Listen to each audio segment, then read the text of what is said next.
kita mempelajari ajaran Buddha agar memiliki pandangan benar. Pandangan benar sangatlah penting. Dalam Sutra Bhaisajya Guru dikatakan bahwa kita harus memiliki pandangan benar dan mendengar banyak dharma. Dengan pandangan benar, dari banyaknya kata-kata yang didengar, kita bisa membedakan benar dan salah. Saya sering berkata bahwa di antara 3 orang, pasti ada yang bisa menjadi guru kita. Jika kita adalah orang yang bijaksana, saat mendengar kata-kata yang benar, kita akan bersyukur karena dapat menerapkannya dalam kehidupan sehari-hari kita. Saat bertemu orang yang berpikiran menyimpang dan mendengarnya menyampaikan banyak kata-kata yang tidak benar, kita dapat segera mengingatkan diri sendiri. Mendengar kata-kata yang tidak benar, kita harus segera mengingatkan diri sendiri agar tidak ikut menyimpang. Jadi, kita harus senantiasa memiliki kewaspadaan. Jika menciptakan karma buruk karena kebodohan, kita pasti akan mengalami berbagai jenis penderitaan. 3 alam rendah meliputi alam neraka, setan kelaparan, dan binatang. Saudara sekalian, janganlah kita berkata, memangnya ada neraka di dunia ini? Ada banyak orang yang berkata, saya tidak bisa melihat neraka, saya juga tidak bisa melihat surga. Karena itu, saya akan bertindak sesuka hati saya. Berhubung tidak tahu ada neraka atau tidak, mereka bertindak sesuka hati mereka. Jika kita melakukan kejahatan, selain tidak disukai orang-orang, kita juga akan merasa takut karena telah berbuat salah. Selain itu, kita juga akan dijatuhi hukuman. Meski bisa melarikan diri, kita juga akan menjadi buronan dan hanya bisa menjalani hidup di tengah kegelapan dan ketakutan. Ada seorang nenek yang merasa bahwa memberikan persembahan kepada anggota sangha dapat mendatangkan pahala tak terhingga.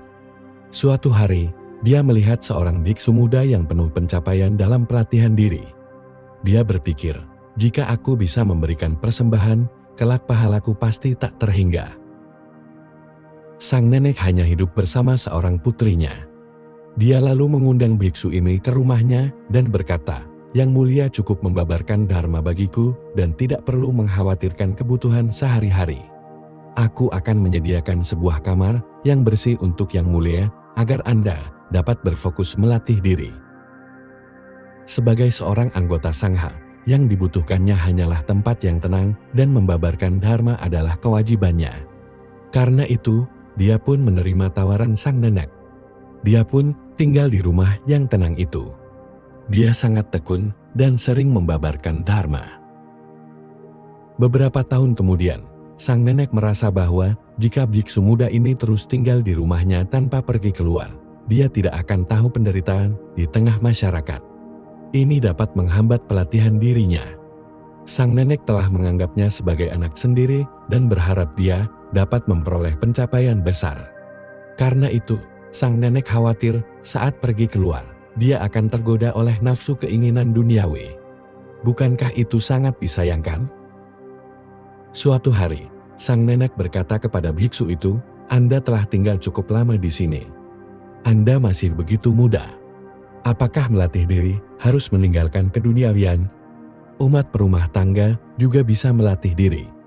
Anda bisa tetap tinggal di rumah kami dan aku akan menikahkan putriku denganmu. Bagaimana? Biksu itu sangat terkejut dan berpikir, mana bisa seperti ini? Jika aku terus tinggal di sini, suatu hari nanti tekad pelatihanku akan mundur. Aku tak boleh tinggal di sini lagi. Dia lalu berkata kepada sang nenek, aku merasa bahwa aku seharusnya pergi keluar untuk melihat-lihat. Aku tidak mungkin selamanya tinggal di sini. Mendengar jawabannya, sang nenek sangat sukacita.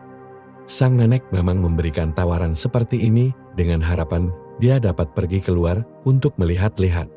Karena itu, sang nenek berkata, pergi keluar untuk melihat-lihat juga sangat baik.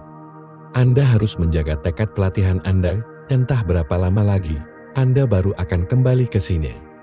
Jika bisa, tunggulah 2 atau 3 hari, musim dingin telah tiba dan cuaca sangat dingin.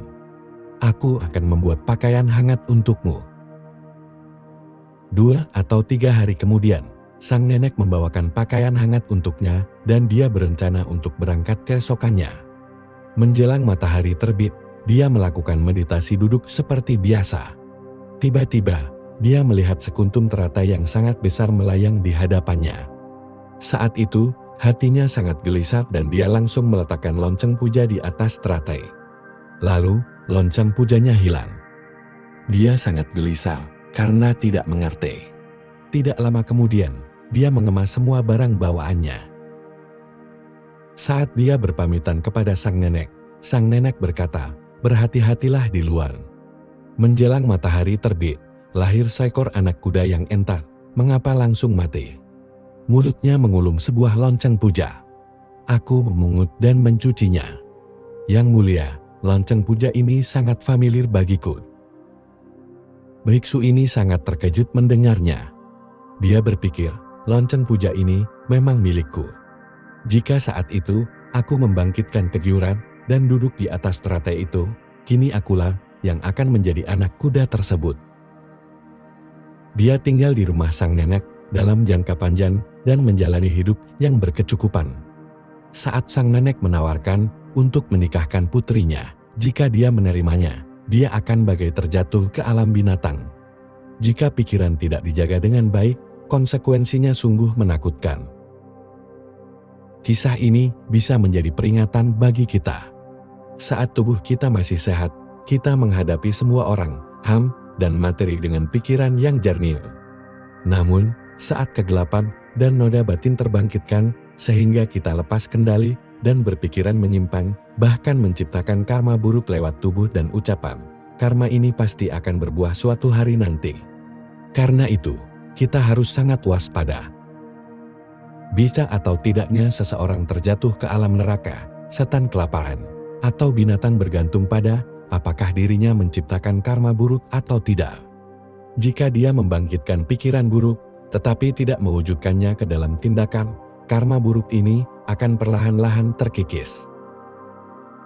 Namun, jika dia membangkitkan pikiran buruk dan mewujudkannya ke dalam tindakan, karma buruk akan terwujud. Jadi, kita harus ingat bahwa semua karma berawal dari pikiran. Setelah kita membangkitkan pikiran tertentu dan benar-benar melakukannya, berarti kita telah menabur sebutir benih. Jadi, bangkitkanlah pikiran yang positif dan berbuatlah yang baik, agar kita tidak terjerumus ke alam menderita. Semoga semua makhluk hidup berbahagia.